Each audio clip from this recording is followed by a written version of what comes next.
Ifrit, a demonic spirit from Islamic myth. From Evil Season 2, Episode 3, F is for Fire, explored. Evil is an ongoing television show on Paramount Plus that has captivated viewers with tales of demons and supernatural entities. Created by Michelle and Robert King in 2019, this show's first season aired on the CBS network and had raving reviews from critics and audiences alike. The show borrows elements from mythology and blends it with horror with just a touch of humor. Currently, Evil is in its third season and has received 100% approval ratings on Rotten Tomatoes, making it a certified hit. It is definitely the most underrated thriller show on air right now and is a total must-watch. Today, we will dive into a particular episode of the show that introduces a demonic spirit, Ifrit, who has origins in Islamic myths. Before we go into our explanation, we have a very small request. If you like our content, please support us by subscribing to our channel.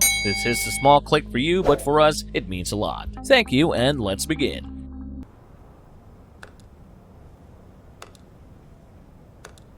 Ifrit, a demonic spirit explored. Ifrit, a demonic spirit in the Islamic faith, was introduced as a new character in Season 2 in an episode titled F is for Fire. The show followed the supernatural investigations carried out by Dr. Christine Bouchard, a forensic psychologist who worked with David Acosta, a former journalist studying to be a priest. They often faced difficulties due to Kristen's rival, Dr. Leland Townsend, who was obsessed with getting others to commit evil crimes. In this episode, David believed that Townsend and his associates had manipulated the embryonic implants at a fertility clinic, causing the birth of disturbed children. He even gets his hands on a sigil map and seeks the help of Sister Andrea to make sense of the symbols of demonic houses on this map. Finally, Sister Andrea decodes one of the names on the map as Mathilda Mowbray. David and Kristen then visit Mathilda's house under the pretense of being from the church and are accompanied by Ben Shakir,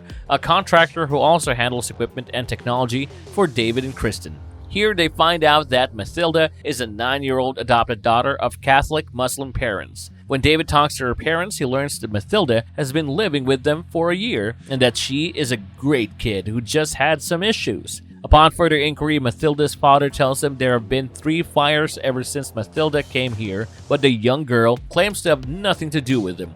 The first 2 fires were small, starting from a dish towel and a sink, but they later escalated into bigger fires. Mathilda's father believed that she just needed some spiritual guidance, and Ben reveals that Mathilda's biological mother was once arrested for setting her room on fire. Kristen then visits Mathilda in her room, and the young girl tells her that she isn't causing the fires. Mathilda seems quite straightforward and even confesses that she gets angry when she has to talk to her biological mother on the phone. She also tells Kristen about a secret she isn't supposed to share and how bad things will happen if she talks about it. Kristen convinces Mathilda to speak about her secret, and the girl reveals that a man with no eyes comes to her room when she sleeps. She also describes this man's head as busted open and that fire comes out of this man's head when he is angry with Mathilda. This man has been setting fires ever since Mathilda was little, which is why no one wanted to adopt her or take care of her. Kristen and the team then talked to Mathilda's parents, who showed them a recording from a nanny cam they had installed in her room.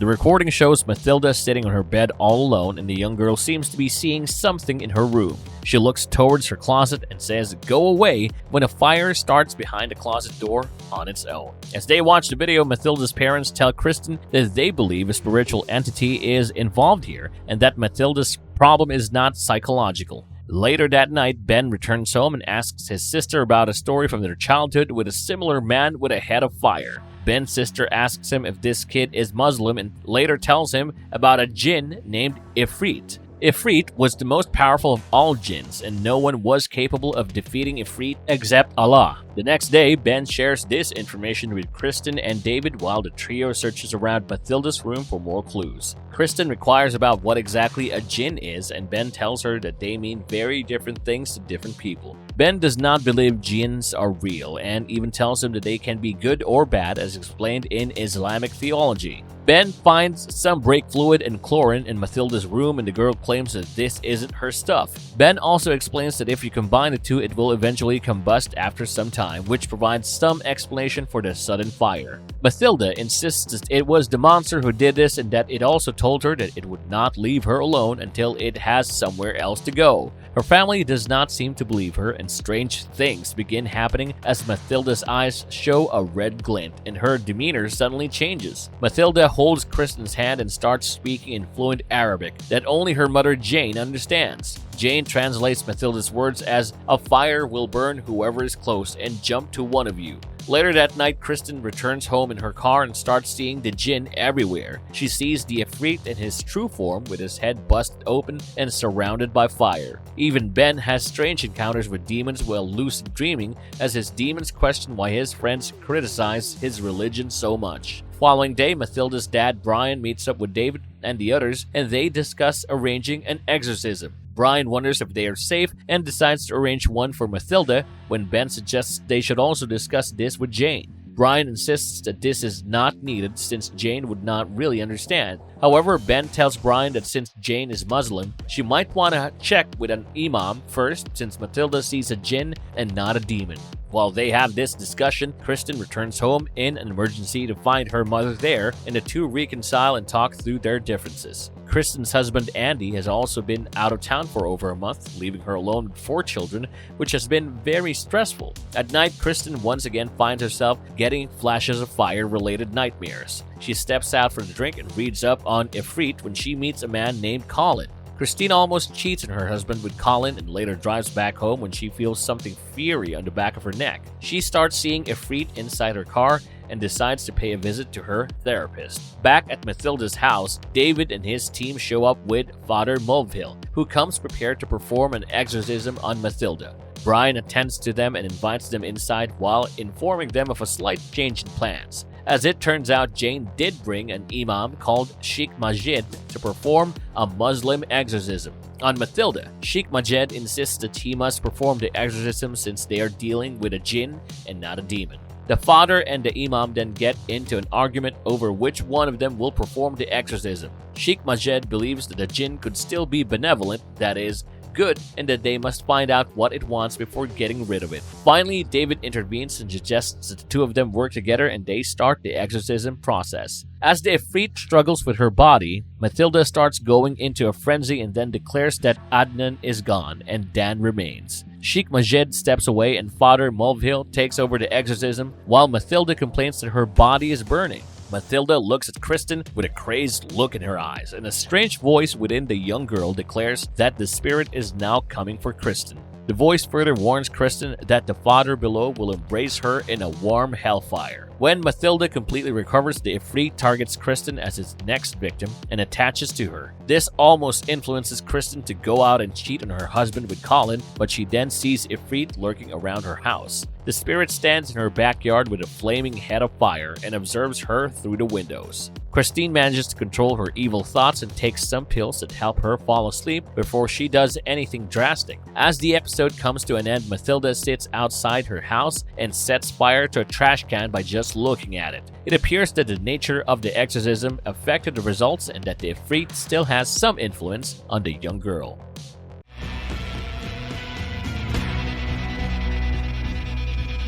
What is Ifrit? An Ifrit is a spirit or a Djinn that originates from Islamic mythology and scriptures. Their origins are not particularly well defined, and there have been various stories and myths surrounding Ifrits and all the multiple forms they appear in. Essentially, an Ifrit was a type of Djinn that are spirits with free will. Djinns could be good or bad, implying that an Ifrit could also be an evil entity or a benevolent spirit.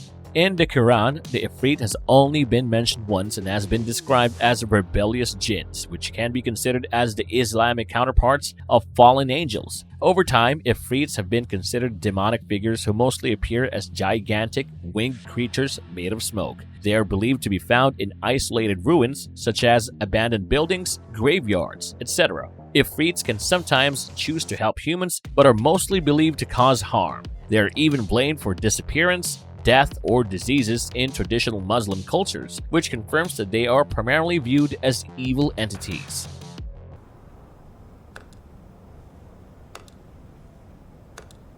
Ifrit in mythology and folklore. In Islamic mythology, an Ifrit is a class of evil entities that are also pronounced as Ifrit, Ifrit, Ifritah, or Ifrite. The exact meaning of the term Ifrit is unknown, and they have only appeared in the Quran once as Ifrits of the Djinn. Arabic scholars derive the syllables in the name Ifrit to be associated with strong and rebellious, which are some characteristics of this evil entity. Ifrits are mainly depicted as winged creatures made of smoke and fire and seem to represent a fire spirit. They can transform into any shape, cast spells, and are even immune to mortal weapons. Some ancient descriptions of Ifrits also added that they have fangs or horns in some cases. According to mythology, Ifrits were one of the first entities created by Allah, and the Creator was actually very proud of them. However, the Ifrit started causing trouble after Allah created humans, as they could not bear to see humans being treated as superior to them. Iblis was one of the most famous Ifrits and is widely known in Islamic theology. He was known for his disobedience to Allah after the Lord Almighty started favoring Adam and Eve. Since Iblis was made of smokeless fire and had more power than Adam and Eve, who were made of clay, he looked down upon them and refused to kneel before Adam.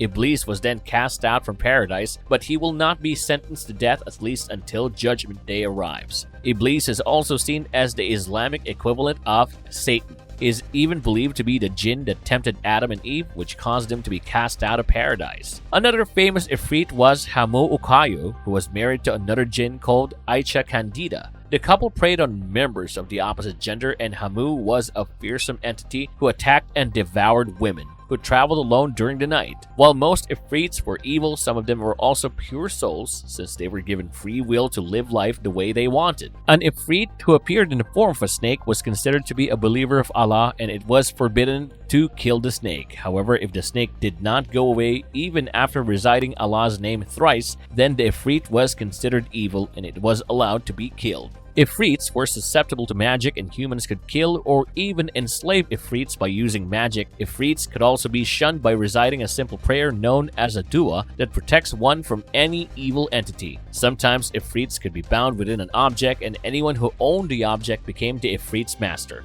This was also the basis of the famous 3 wishes myth, wherein the trapped Ifrit had to grant 3 wishes to their master. Though the Ifrit was trapped, they could still be quite cunning and try to use their master's wishes against them. In ancient myths and legends, Ifrits could be male or female spirits that lived in old Arab tribal lines. They mostly married other spirits, but sometimes Ifrits even married humans. While these were the most popular beliefs regarding Ifrits, some alternate theories suggest different origins for them. One legend states that Ifrits are not made out of a smokeless fire, but are instead formed with the blood of murder victims. These Ifrits were then allowed to take the shape of the murdered victim, a sandstorm, or even Satan himself, in order to exact vengeance after being killed. Another legend suggests that Ifrits are created from smokeless fires and then drawn to the blood of murder victims. The Ifrits can then gain power from the murder victims' blood and seek revenge on their behalf.